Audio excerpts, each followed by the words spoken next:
The heavy mahogany door of the nursery was painted a soft, serene shade of sage green.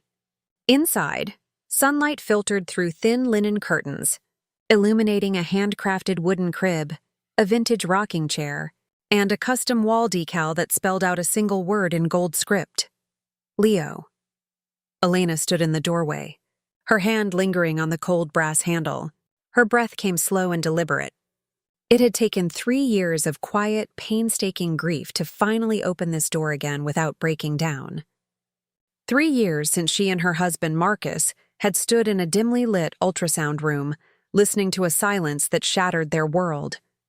They had named that baby Leo. A year later, another pregnancy had ended in devastating loss at 20 weeks. They had named her Maya. Both names were carved into small marble stones in a quiet corner of their backyard garden. A sudden, sharp burst of laughter shattered the stillness of the hallway. Elena turned. Her sister-in-law, Chloe, was standing near the top of the stairs, her phone pressed to her ear. Chloe was married to Marcus's younger brother, Julian. She was 8 months pregnant with twins, and her presence in the house was supposed to be temporary while their nearby home underwent renovations. I'm telling you, it's completely locked in, Chloe was saying into the phone, her voice bright and careless. We ordered the customized hospital blankets today. Leo and Maya, isn't it just adorable? Elena froze. The hallway seemed to contract around her.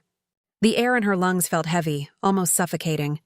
She took a step toward Chloe, her heart hammering against her ribs. Chloe? Elena's voice was barely a whisper, but it cut through the phone conversation immediately. Chloe paused, lowering the phone slightly. She did not look flustered. Instead, she flashed a polished, slightly dismissive smile. Oh, Elena, I'll call you back, Sarah. She ended the call and tucked the phone into her pocket. Did I hear you correctly? Elena asked, her voice trembling despite her efforts to keep it steady. Did you just say you named the twins Leo and Maya? Chloe sighed, leaning against the banister with a slight roll of her eyes. Oh, don't make a big scene out of it, Elena. Julian and I loved the names. They go so well together.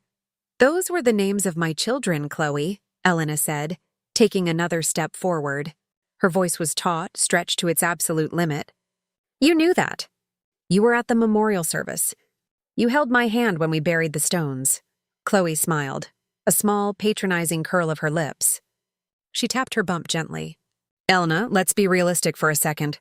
You're holding on to memories of things that never actually materialized. They were never real babies. They were just medical complications. My children are actually going to be born.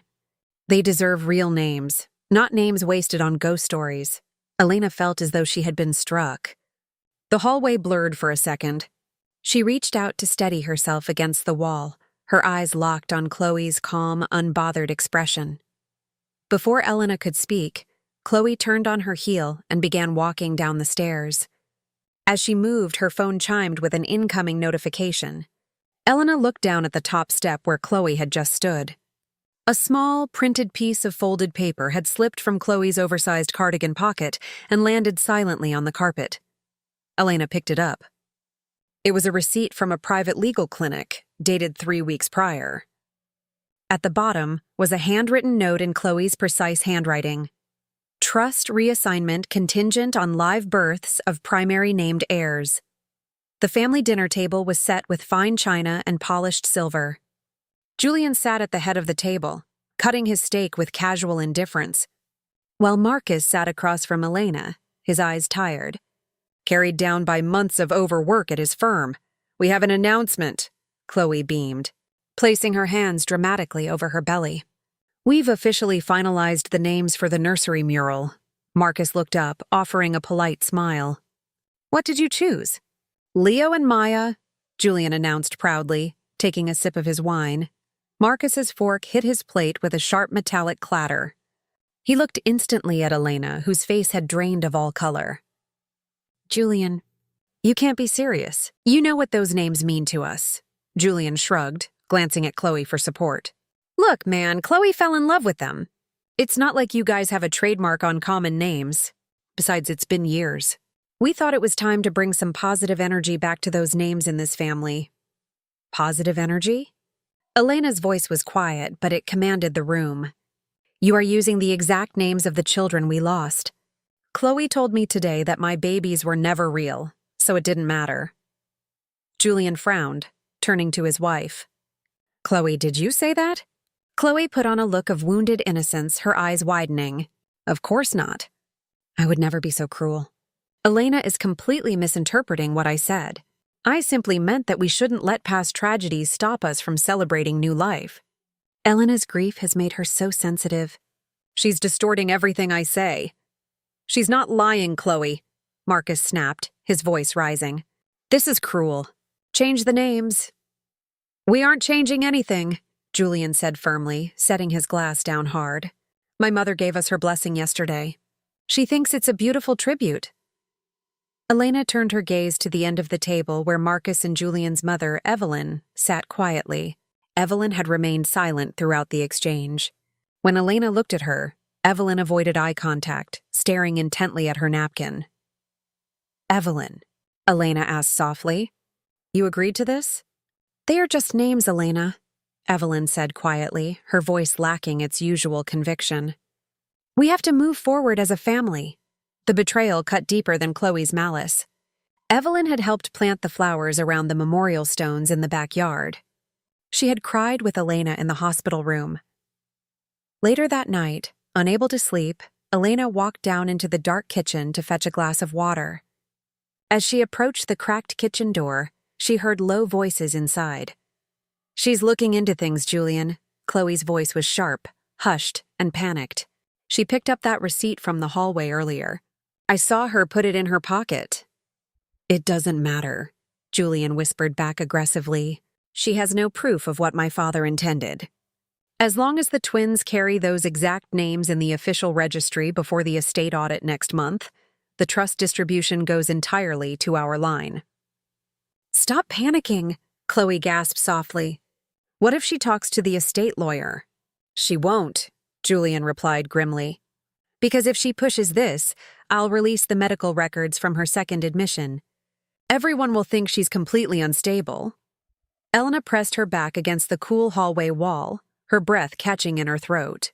She looked down at her hands, trembling in the dark.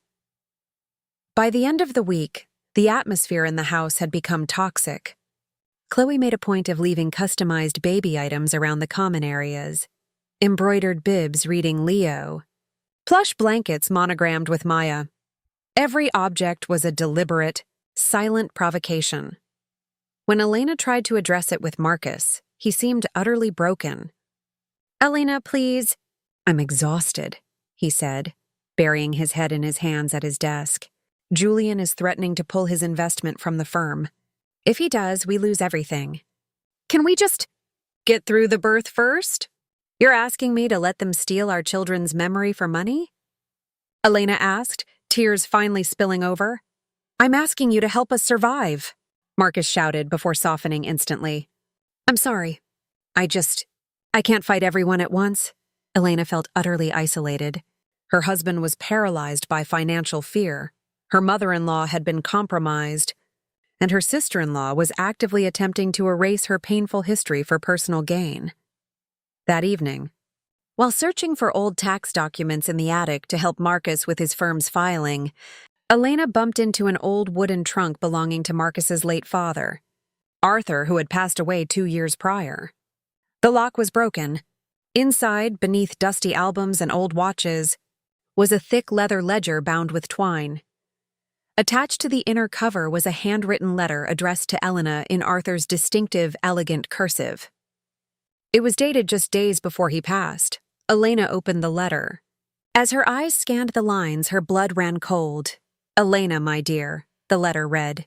If you are reading this, it means Julian has attempted to execute what he failed to do before.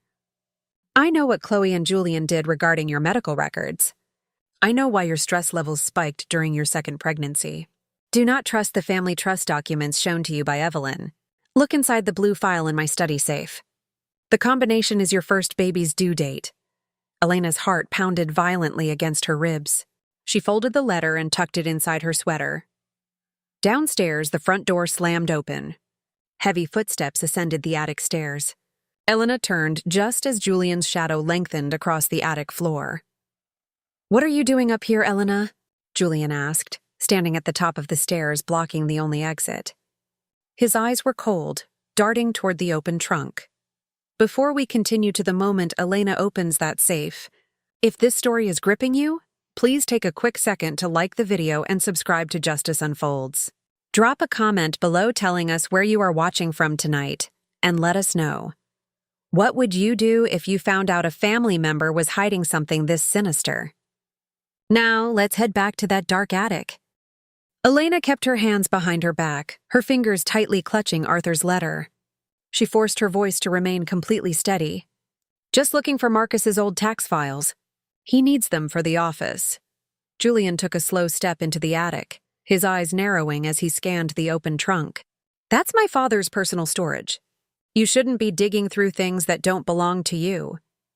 "Everything in this house belongs to the family, Julian," Elena said, stepping carefully to the side, maintaining space between them. "Or have you forgotten that?" Julian smiled coldly, but his jaw twitched. "Just get what you need and get out. Chloe needs help downstairs." Elena walked past him without another word, her heart thumping against her ribs until she reached the safety of her bedroom floor. The next morning, while Julian and Chloe were out for a medical checkup and Marcus was at work, Elena went into Arthur's former study. The room had been largely untouched since his passing. Behind a framed landscape painting on the back wall sat a small wall safe. Elena reached out, her fingers trembling slightly as she turned the dial. She entered the numbers corresponding to Leo's original due date, 0514.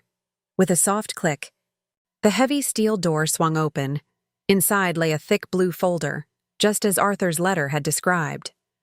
Elena pulled it out and spread the documents across the mahogany desk. The folder contained 3 critical items: a certified copy of Arthur's original, unamended revocable trust, a series of bank statements showing massive transfers from Evelyn's personal account to Julian's private shell company, a notarized affidavit from Dr. Eris Thorne, a former attending physician at the local clinic. Elena read the affidavit, her eyes widening in horror.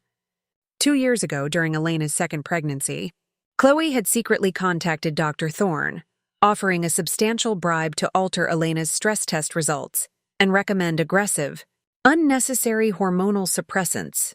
Suppressants that Dr. Thorne later realized were contraindicated and directly contributed to the medical emergency that caused Elena's second miscarriage.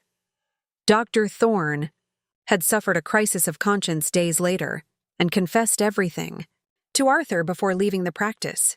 Arthur had forced Julian and Chloe to sign an admission of liability under threat of criminal prosecution, stripped Julian from the original trust, and designated that his entire estate be divided between Marcus and any future heirs born to Marcus and Elena. Crucially, the trust contained a specific clause. Should Julian or his estate attempt to claim primary heirship through fraudulent naming conventions or altered medical histories, the entire trust principal shall immediately liquidate and transfer directly to Elena Vance as sole executor. Chloe and Julian hadn't just stolen the names out of spite. They needed children officially named Leo and Maya to match an old, unamended draft of the trust that Evelyn had illegally tried to reinstate after Arthur's death. Elena didn't scream. She didn't cry. A profound, icy clarity settled over her. She pulled out her phone and scanned every single page of the blue file, uploading the high-resolution documents to a secure cloud drive. Then, she placed a call to Dr. Thorne's current legal representative, listed at the bottom of the affidavit, as well as the senior partner at Marcus's law firm. "I need an emergency meeting," Elena said softly into the receiver. "It's time to settle an estate." 3 days later, Evelyn called an all-family meeting in the formal living room. She believed she was facilitating a final resolution to clear the air before Chloe went into labor. Chloe sat comfortably in an armchair, sipping tea, looking smug. Julian stood behind her, arms crossed over his chest. Marcus sat beside Elena on the sofa, looking anxious and exhausted. "We need to finalize the family trust distribution today," Evelyn began, holding a stack of papers.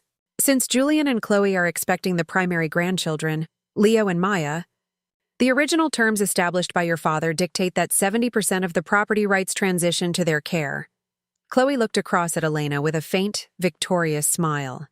It's just business, Elena. The names align with the original draft. It's what Arthur would have wanted. Elena slowly reached into her leather shoulder bag. She pulled out 5 identical black folders and laid them neatly on the coffee table. What is that? Julian asked, his voice instantly sharp. That, Elena said calmly, looking Julian dead in the eye, is the truth. Elena opened the first folder. This is a certified copy of Arthur's final, binding trust agreement retrieved from his study safe. The safe locked with the due date of my first child. Evelyn's face turned gray. She dropped her papers onto her lap. Elena, how did you... I also have the notarized affidavit from Dr. Eris Thorne, Elena continued, her voice level, utterly devoid of panic or anger. The document detailing how Chloe paid $5,000 to manipulate my prescription records during my second pregnancy. Marcus whipped his head around, staring at Elena, then at Julian. What? What is she talking about? She's lying!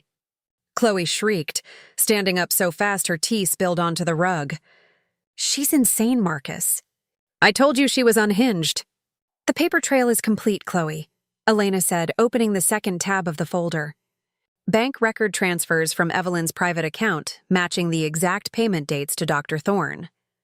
And finally, the signed admission of liability Julian signed in Arthur's presence 2 years ago.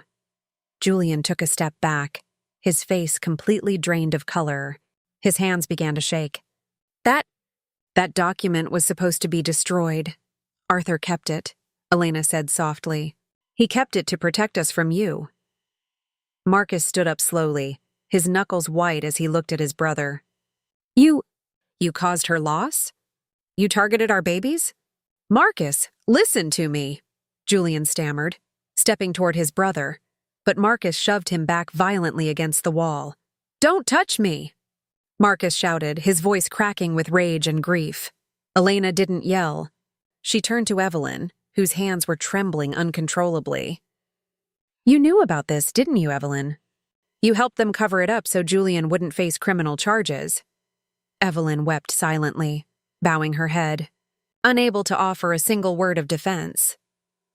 The terms of Arthur's true trust are very clear, Elena announced, closing the folder with a firm snap. Because of your attempt to commit identity fraud and estate manipulation using the names of my lost children, Julian's entire share of the estate is completely forfeited. Effective immediately! Chloe clutched her stomach, staring at Elena in genuine, unadulterated horror.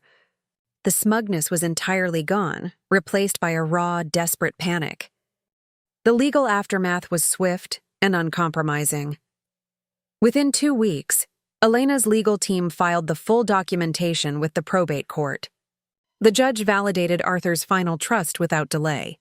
The entire family estate, including the grand house, the commercial properties, and the liquid investment accounts totaling $4.2 million, was transferred under Elena's sole executorship.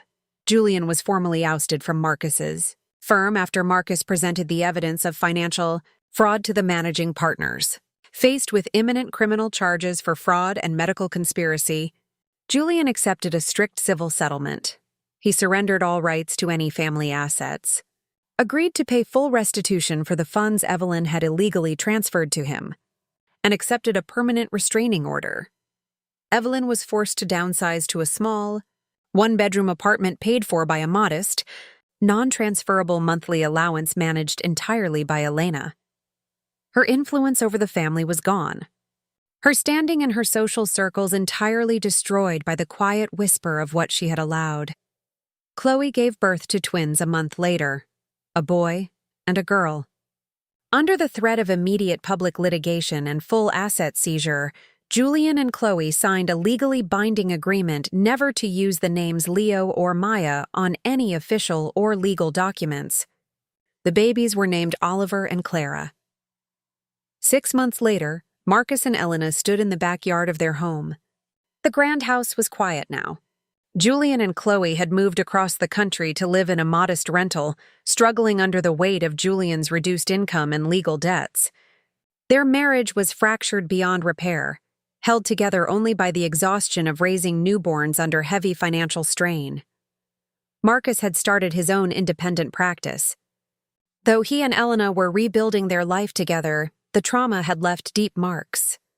They attended therapy weekly, their relationship quiet, cautious, and scarred, but rooted in a truth that could no longer be hidden. Elena walked down to the edge of the garden, where the two small marble stones lay surrounded by blooming white roses. She knelt, touching the cold stone carved with the names Leo and Maya. They had never been just ghost stories. They were loved, remembered, and finally protected. Elena stood up, taking a deep breath of the clear afternoon air. Justice had not erased her pain, but it had stripped the cruelty of its power. If you've made it this far, let us know in the comments where you're watching from tonight, and what you would have done in Elena's place. And if stories like this one matter to you, make sure you're subscribed to Justice Unfolds, because every story here has a reckoning.